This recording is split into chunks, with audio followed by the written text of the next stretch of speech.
35वां बाब। यर्मिया और रिकाबी। वो कलाम जो शाह यहूदा यहूयकीम बिन यूसिया के अय्याम में खुदावंद की तरफ से यर्मिया पर नाजिल हुआ कि तू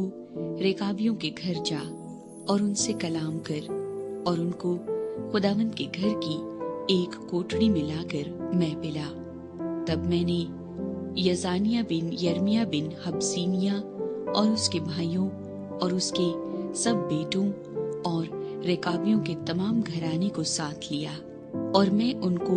खुदावंद के घर में बनी हनान बिन यजदलिया मर्द खुदा की कोठड़ी में लाया जो उमरा की कोठड़ी के नजदीक मासिया बिन सलूम दरबान की कोठड़ी के ऊपर थी। और मैं से लबरेज प्याले और जाम रेकाबियों के घराने के बेटों के आगे रखे और उनसे कहा, मैं पियो। पर उन्होंने कहा, हम मैं न पिएंगे, क्योंकि हमारे बाप यूनदाब बिन रेकाब ने हमको यूं हुक्म दिया कि तुम हरगिज मैं न पीना, न तुम न तुम्हारे बेटे, और न घर बनाना, न बीज बोना, न ताकिस्तान लगाना, न उनके मालिक होना, बल्कि उम्र भर खैमों में रहना, ताकि जिस सरजमीन में तुम मुसाफिर हो तुम्हारी उम्र दराज हो। चुनाचे हमने अपने बाप यूनदाब बिन रेकाब की बात मानी। उसके हुक्म के मुताबिक हम और हमारी बीवियां और हमारे बेटे बेटियां कभी मैं नहीं पीते, और हम ना रहने के लिए घर बनाते और न ताकिस्तान और खेत और बीज रखते हैं, पर हम खैमों में बसे हैं और हमने फरमाबरदारी की, और जो कुछ हमारे बाप यूनदाब ने हमको हुक्म दिया हमने उस पर अमल किया है। लेकिन यूं हुआ कि जब शाह बाबिल नबूकदनेस्सर इस मुल्क पर चढ़ आया तो हमने कहा कि आओ हम कसदियों और अरामियों की फौज के डर से यरूशलेम को चले जाएं। यूं हम यरूशलेम में बसते हैं। तब खुदावंद का कलाम यर्मिया पर नाजिल हुआ कि रब्बुल अफ़वाज इसराइल का खुदा यूं फरमाता है कि जा और यहूदा के आदमियों और यरूशलेम के बाशिंदों से यूं कह कि क्या तुम तरबियत पजीर न होगे कि मेरी बातें सुनो। खुदावंद फरमाता है, जो बातें यूनदाब बिन रेकाब ने अपने बेटों को फरमाई कि मैं न पियो, वो बजा लाए, और आज तक मैं नहीं पीते, बल्कि उन्होंने अपने बाप के हुक्म को माना। लेकिन मैंने तुमसे कलाम किया और बरवक्त तुमको फरमाया और तुमने मेरी न सुनी, और मैंने अपने तमाम खिदमत गुजार नबियों को तुम्हारे पास भेजा और उनको बरवक्त ये कहते हुए भेजा कि तुम हर एक अपनी बुरी राह से बाज आओ और अपने अमाल को दुरुस्त करो और गैर माबूदों की पैरवी और इबादत न करो। और जो मुल्क मैंने तुमको और तुम्हारे बाप दादा को दिया है तुम उसमें बसोगे, लेकिन तुमने न कान लगाया न मेरी सुनी, इस सबब से कि यूनदाब बिन रेकाब के बेटे अपने बाप के हुक्म को जो उसने उनको दिया था बजा लाए, पर इन लोगों ने मेरी न सुनी। इसलिए खुदावंद रब्बुल अफ़वाज इसराइल का खुदा यूं फरमाता है, देख मैं यहूदा पर और यरूशलेम के तमाम बाशिंदों पर वो सब मुसीबत जिसका मैंने उनके खिलाफ ऐलान किया है लाऊंगा, क्योंकि मैंने उनसे कलाम किया पर वो शिनवा न हुए, और मैंने उनको बुलाया पर उन्होंने जवाब न दिया। और यर्मिया ने रेकाबियों के घराने से कहा कि रब्बुल अफ़वाज इसराइल का खुदा यूं फरमाता है कि चूंकि तुमने अपने बाप यूनदाब के हुक्म को माना और उसकी सब वसीयतों पर अमल किया है, और जो कुछ उसने तुमको फरमाया तुम बजा लाए, इसलिए रब्बुल अफ़वाज इसराइल का खुदा यूं फरमाता है कि यूनदाब बिन रेकाब के लिए मेरे हजूर में खड़े होने को कभी आदमी की कमी न होगी। 36वां बाब। बारूक हैकल में तूमार पढ़ता है।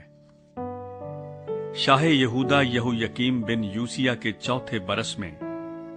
ये कलाम खुदावंद की तरफ से यर्मिया पर नाजिल हुआ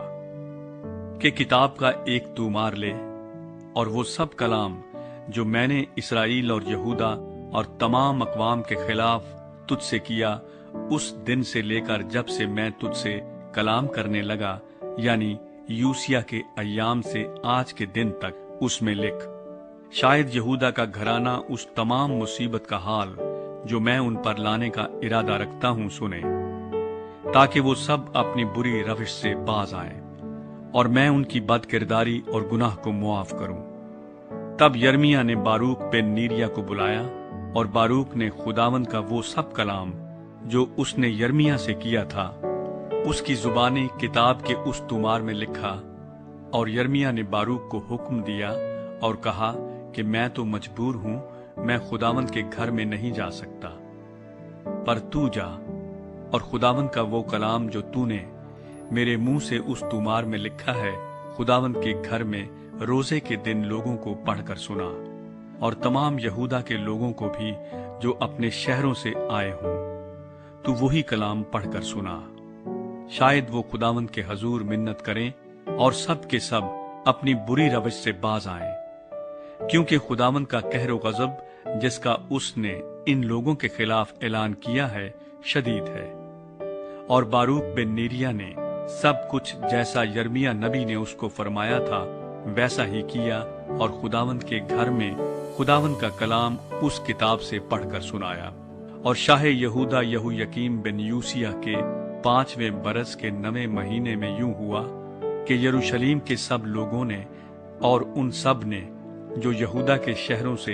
यरूशलेम में आए थे खुदावंद के हजूर रोजे की मनादी की।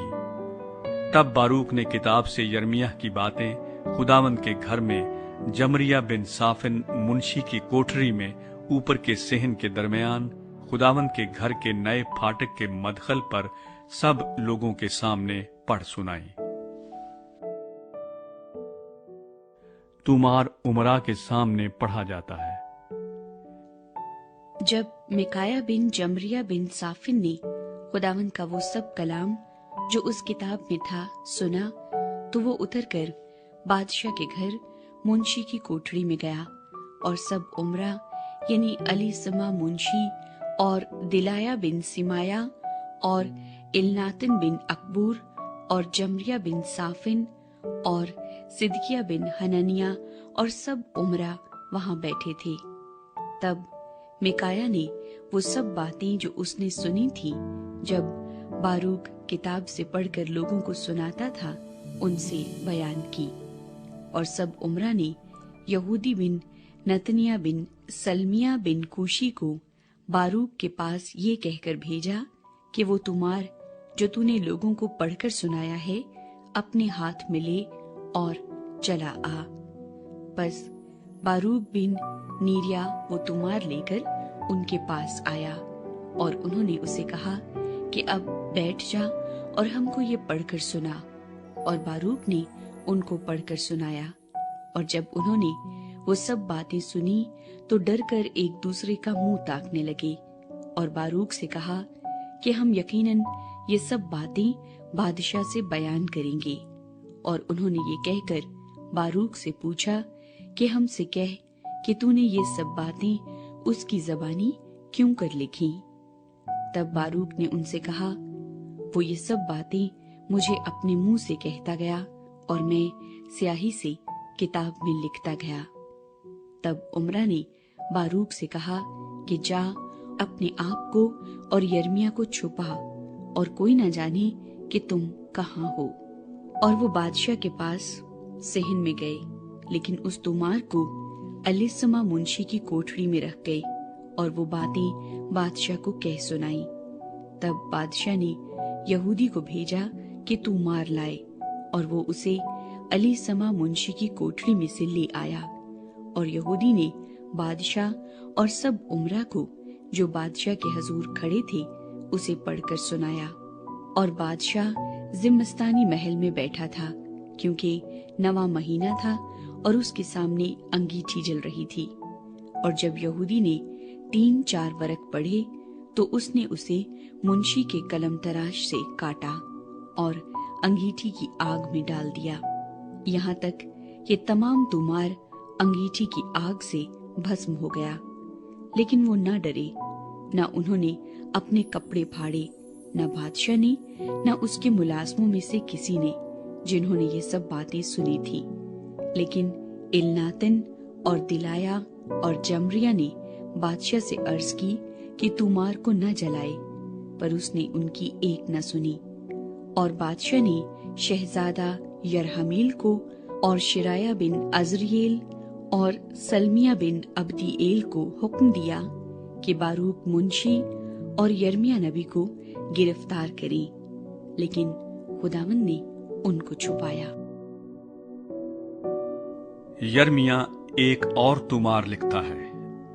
اور جب بادشاہ طومار اور ان باتوں کو جو باروک نے یرمیہ کی زبانیں لکھی تھیں جلا چکا، تو خداوند کا یہ کلام یرمیہ پر نازل ہوا کہ تو دوسرا طومار لے اور اس میں وہ سب باتیں لکھ جو پہلے طومار میں تھیں، جسے شاہ یہودا یہویقیم نے جلا دیا۔ اور شاہ یہودا یہویقیم سے کہہ کہ خداوند یوں فرماتا ہے کہ تو نے طومار کو جلا دیا